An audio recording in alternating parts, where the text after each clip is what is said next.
DCB മീഡിയയുടെ പുതിയൊരു വീഡിയോയിലേക്ക് സ്വാഗതം. ഇന്ന് ജൂലൈ 23 വ്യാഴം. ഇന്നും തുടർന്നു വരുന്ന ദിവസങ്ങളിലും നിങ്ങൾ അറിഞ്ഞിരിക്കേണ്ട പ്രധാനപ്പെട്ട വാർത്താ അപ്ഡേറ്റുകളാണ് ഷെയർ ചെയ്യുന്നത്. ചാനൽ ആദ്യമായി കാണുന്നവർ സബ്സ്ക്രൈബ് ചെയ്യുക, വീഡിയോ ഇഷ്ടമായാൽ ലൈക്ക് ചെയ്യുക, ഫേസ്ബുക്കിൽ കാണുന്നവർ പേജ് ഫോളോ കൂടി ചെയ്യുക.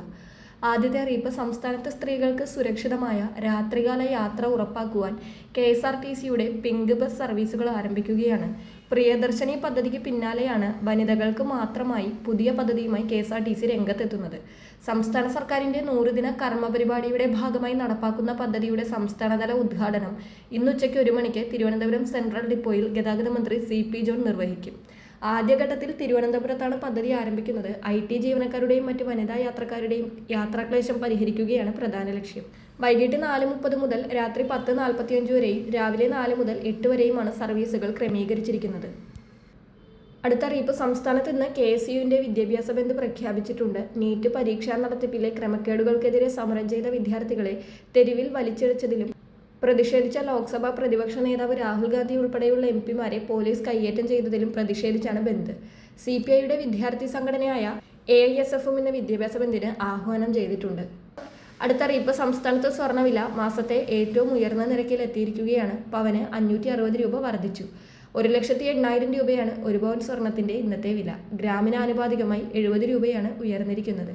13,500 രൂപയാണ് 1 ഗ്രാം സ്വർണത്തിൻ്റെ ഇന്നത്തെ വില. ഇന്നലെ മാത്രം 1,680 രൂപയാണ് സ്വർണ്ണവിലയിൽ വർദ്ധിച്ചത്. അടുത്തറിയിപ്പ്, സ്വയം തൊഴിൽ കണ്ടെത്താൻ ആഗ്രഹിക്കുന്ന സ്ത്രീകൾക്കായി കുടുംബശ്രീ വഴി കേരള ചിക്കൻ പദ്ധതിയുടെ പുതിയ ഘട്ടം ആരംഭിക്കുകയാണ്.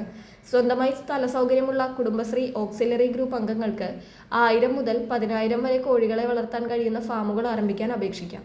വിപണന സാധ്യതകളെക്കുറിച്ച് ആശങ്കപ്പെടാതെ കോഴിക്കുഞ്ഞുങ്ങളെയും തീറ്റയും ലഭ്യമാക്കി വളർത്തിയെത്തിയ കോഴികളെ കമ്പനി തന്നെ തിരികെ വാങ്ങുന്ന പണരഹിത, നഷ്ടരഹിത മാതൃകയാണ് ഈ പദ്ധതി വാഗ്ദാനം ചെയ്യുന്നത്. കുടുംബശ്രീയുടെയും ബ്രോയിലർ ഫാർമേഴ്സ് പ്രൊഡ്യൂസർ കമ്പനിയുടെയും മേൽനോട്ടത്തിൽ നടപ്പിലാക്കുന്ന ഈ പദ്ധതിയിലേക്ക് അപേക്ഷിക്കാൻ താൽപ്പര്യമുള്ളവർ www.keralachicken.org എന്ന ഔദ്യോഗിക വെബ്സൈറ്റ് സന്ദർശിച്ച് അപേക്ഷാ ഫോമുകൾ ഡൗൺലോഡ് ചെയ്ത് സമർപ്പിക്കേണ്ടതാണ്. അടുത്തറിയിപ്പ്, സാമൂഹിക സുരക്ഷാ പെൻഷൻ വിതരണത്തിനായി രൂപീകരിച്ചിരുന്ന സഹകരണ സംഘങ്ങളുടെ കൺസോർഷ്യം ഉയർന്ന പലിശ ഭാരവും തുക ലഭിക്കുന്നതിലെ കാലതാമസവും മൂലം പിരിച്ചുവിട്ട് ഔദ്യോഗിക ഉത്തരവിറക്കിയിട്ടുണ്ട്. പകരമായി UDF സഹകരണ സംഘങ്ങളെ ഏകോപിപ്പിച്ച് പുതിയ കൺസോർഷ്യം രൂപീകരിക്കാനുള്ള ചർച്ചകൾ നടക്കുകയാണ്. അതേസമയം ജൂലൈ മാസത്തെ ക്ഷേമ പെൻഷൻ വിതരണം 24-25 തീയതികളിൽ ബാങ്ക് അക്കൗണ്ടുകൾ വഴിയും തുടർന്ന് നേരിട്ടും പൂർത്തിയാക്കുന്നതാണ്. വരാനിരിക്കുന്ന ഓണക്കാലം പ്രമാണിച്ച് പെൻഷൻ ഗുണഭോക്താക്കൾക്ക് 2 മാസത്തെ പെൻഷനൊക്കെ ലഭിക്കുവാൻ സാധ്യതയുണ്ട്. ഇതിനു പുറമെ മഞ്ഞക്കാർഡുകൾക്ക് സൗജന്യ ഓണക്കിറ്റ് നൽകാൻ 56 കോടി രൂപ വകയിരുത്തിയിട്ടുണ്ട്. നീലവെള്ള കാർഡുടമകൾക്ക് കിലോയ്ക്ക് 10 രൂപ 90 പൈസ നിരക്കിൽ 10 കിലോ സ്പെഷ്യൽ അരിയും സപ്ലൈകോ വഴി 200 കോടി രൂപ ചെലവഴിച്ച് പ്രത്യേക ബഡ്ജറ്റ് ഓണക്കിറ്റുകളും വിപണിയിലെത്തിക്കും. വളരെ പ്രധാനപ്പെട്ട ഈ വാർത്താ അപ്ഡേറ്റുകൾ മറ്റുള്ളവർക്ക് കൂടി ഷെയർ ചെയ്യുക.